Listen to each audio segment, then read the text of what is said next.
Through years of hard work, China has built the world's largest education system, achieving historic progress in educational access. 293 million students enrolled across 518,500 schools, with 95.7% compulsory education coverage. Now that basic education needs are satisfied, the nation is now advancing into a new era of educational transformation that prioritizes quality over quantity, evolving from addressing "can all children attend school" to tackling "how can every school maximize each student's potential." At the same time, urbanization and shifting population patterns call for adjustments to how schools are organized and resources distributed. To keep education people-centered, reforms must ensure fairer access to educational benefits for all, helping residents feel more satisfied and positive about these changes. This is precisely the vision driving China's current educational transformation.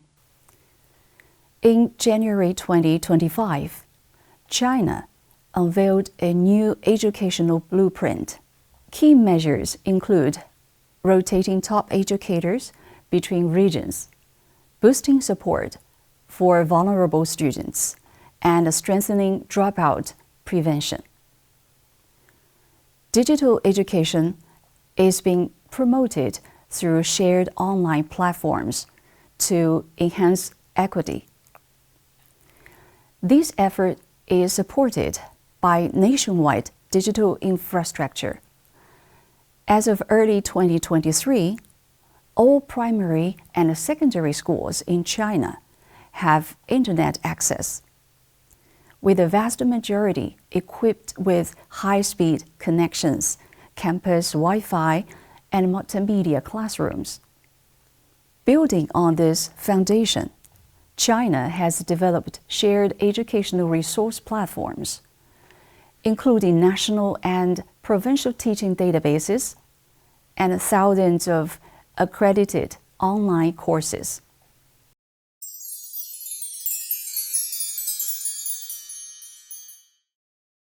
In a classroom at Leibo Middle School, nestled in the mountainous Liangshan-Yi Autonomous Prefecture of Sichuan Province, 55 students are watching a live video lesson and taking notes.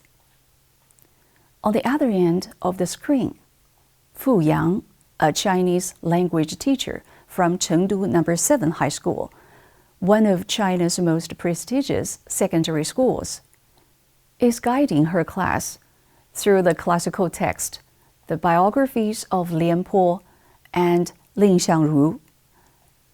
A single internet connection and a screen have bridged the gap between a top urban school and a rural school located over 300 kilometers apart. For more than a year, students from the two classes have been learning together in real time, sharing lessons, discussions, and growing side by side. To the students in Liangshan, their peers and teachers in Chengdu have become unexpected sources of inspiration.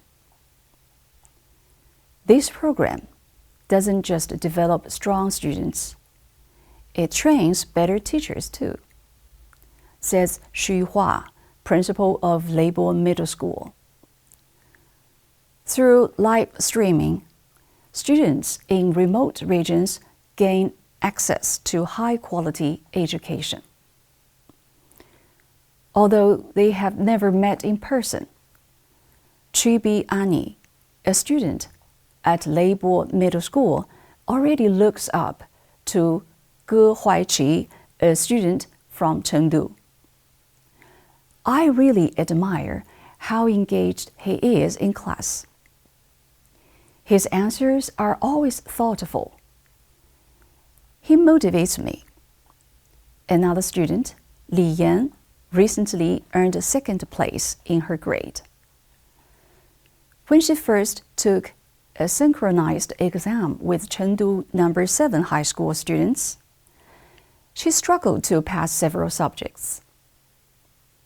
Seeing the gap between me and the Chengdu students slowly close feels like holding on to a rope. I can finally climb higher, she says. Now, she dreams of studying law at Xiamen University, a goal she once thought was out of reach. According to Zhang Jifu, a researcher at the China National Academy of Educational Sciences, digital learning has ignited ambition and self-confidence among students in remote regions. A faster, more challenging curriculum motivates these students to develop stronger learning habits. The synchronous classroom model is also transforming teaching methods at the receiving schools.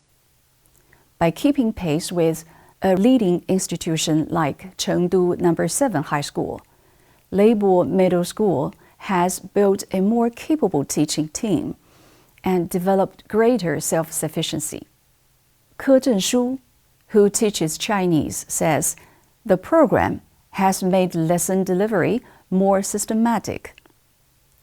We have developed a full cycle: co-planning with Chengdu teachers, previewing materials, designing assignments, conducting class and offering after-school support.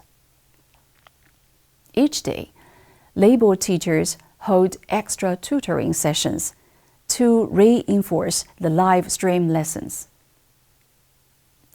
They also meet weekly with Chengdu staff to align on upcoming units and review what worked or didn't in the previous week. In recent years, Leibo's academic performance has improved significantly. The number of students achieving top-tier university placements increased annually. Last year, 2 were admitted to Tsinghua and Peking universities, a milestone for the school. Chen Yang, a Leibo graduate now at Tsinghua University, reflects, "What amazes me most is how a simple screen brought world-class teaching to our remote town. It opened a window to the outside and made us believe we could change our future." Educational support is a cornerstone of China's rural revitalization strategy, crucial for breaking the cycle of intergenerational poverty and building a sustainable future for rural communities. This approach goes beyond temporary aid. It's about empowering underdeveloped regions with knowledge and skills, not just resources. By focusing on capacity building and self-reliance, education enables lasting change from within.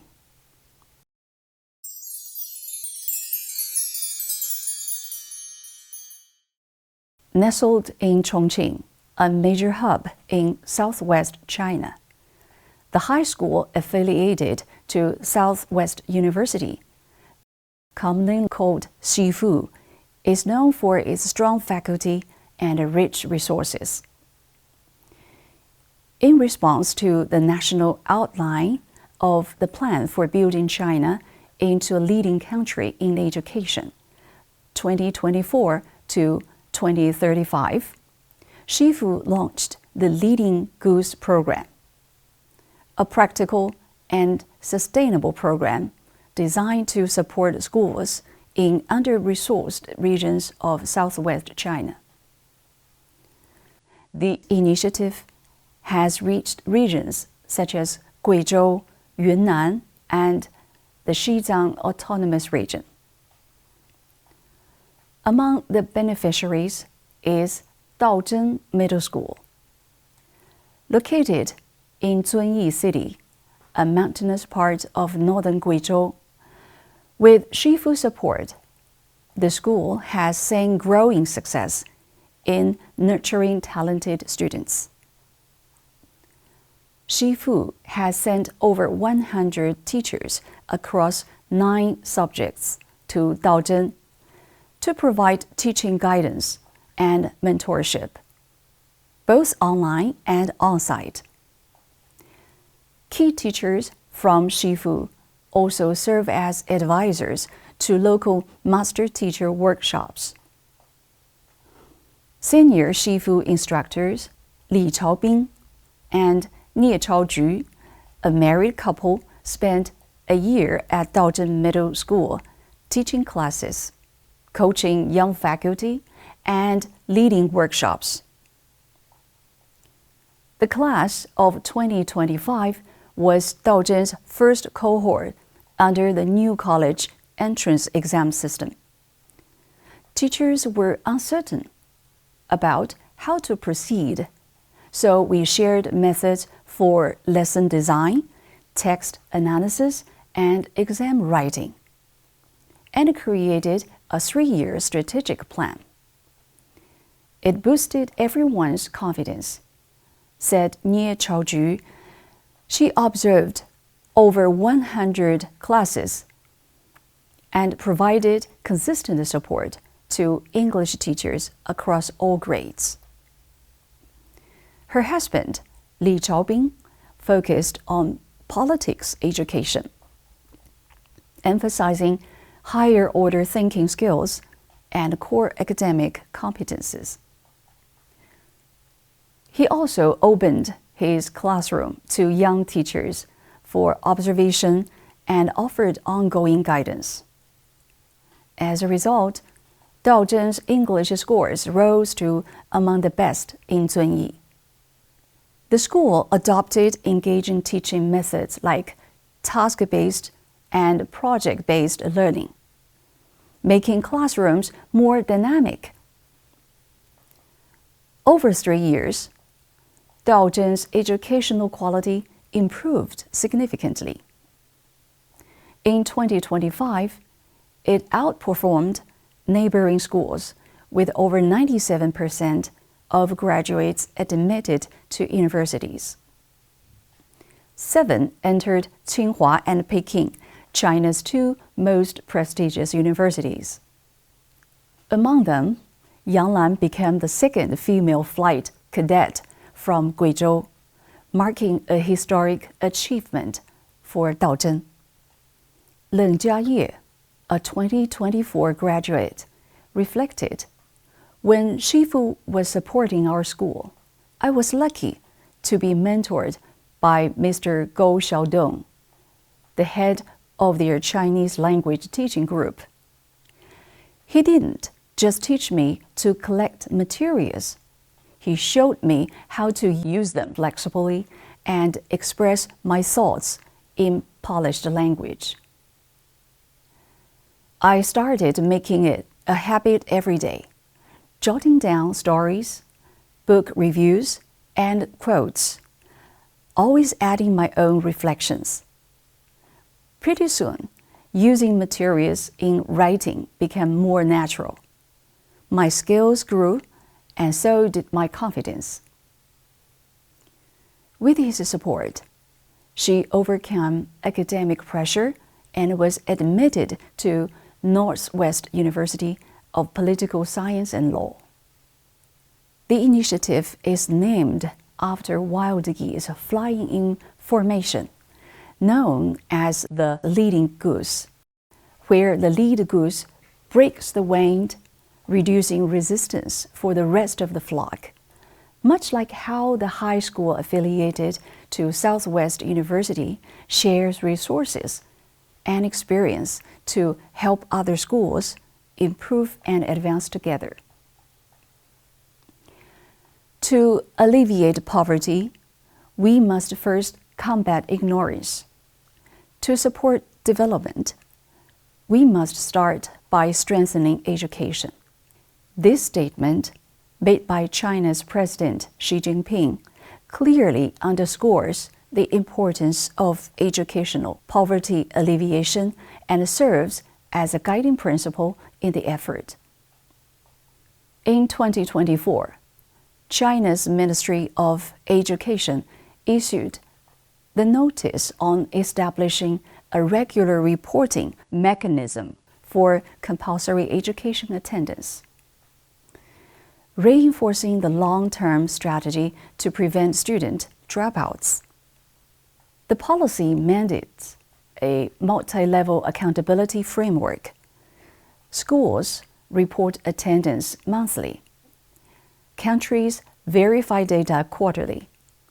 Cities review findings each semester, and provinces conduct annual evaluations and report to the Ministry of Education.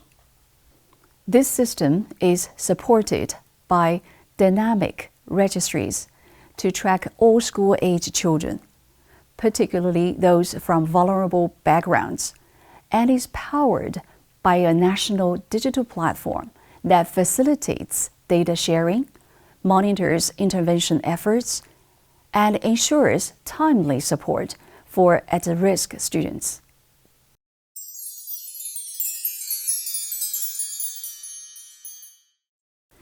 In a remarkable effort to ensure every child receives an education, a support team from Gansu Province in northwestern China traveled more than 5,000 kilometers to bring 3 children back to school. Their story began with a family's struggle far from home and ended with new hope in the classroom. Wang Haikemu, a grandfather from Yangjiago village in Kangle County, Gansu Province, had taken 2 of his grandchildren, Wang Yating and Wang Yaling, to Beitun, a city in Xinjiang Uyghur Autonomous Region, some 1,500 kilometers northwest of their hometown. There, he worked in a leather factory. Since the children did not have a hukou, household registration, they could not enroll in the local school. Returning to Gansu was also difficult, as purchasing long-distance train tickets in China requires identification. With no access to education in either location, the 2 girls spent their days around the small room their grandfather rented. When education authorities in Kangle County conducted a survey to identify children not attending school, they learned of Wang's situation. A team consisting of an educational official, a school principal, and a police officer was formed to locate the family and facilitate the children's return.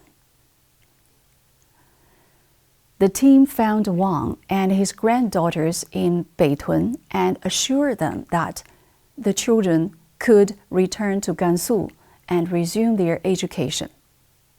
On March 26, 2018, the 2 girls began the long journey back. They reunited with their father and younger brother, Wang Zhirui, in Lanzhou, the capital city of Gansu, and were soon enrolled in Yangjiago Primary School. They truly cherish the opportunity to learn, said their teacher, Ma Xianghua. They are diligent, and the oldest sister is now a class monitor. During their initial visit to the school, the principal warmly showed them around. "This is your new classroom, and look, here are your very own desks," he told them. Outside, there is a playground where you can run around and make new friends. Yating turned to her father and whispered, "I'm so happy we can come here." When the principal recently visited Wang Haikemu at home, the grandfather was deeply moved. "You have given my grandchildren a new beginning," he said. "I never thought they'd have this kind of chance." This story reflects broader efforts in Kanle County and across China to support school attendance. The county's retention rate for compulsory education rose from 63.8% in 2013 to 97.2% in 2023. And this year, no students in that stage dropped out.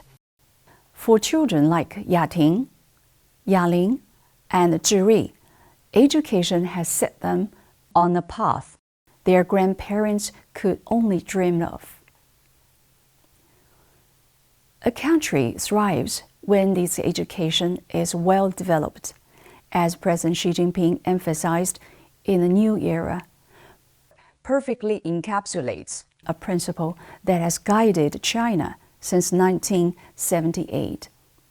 When Deng Xiaoping, the chief architect of China's reform and opening up, first positioned education as the foundation stone of modernization, only 2.7% of the people attended colleges and universities. Today, that figure exceeds 60%. As education reform continues to gain momentum, its benefits will not only bring tangible gains and better well-being to the Chinese people, but may also encourage more families to consider having children. At the same time, these changes are set to transform China from a country with extensive education into one renowned for educational excellence.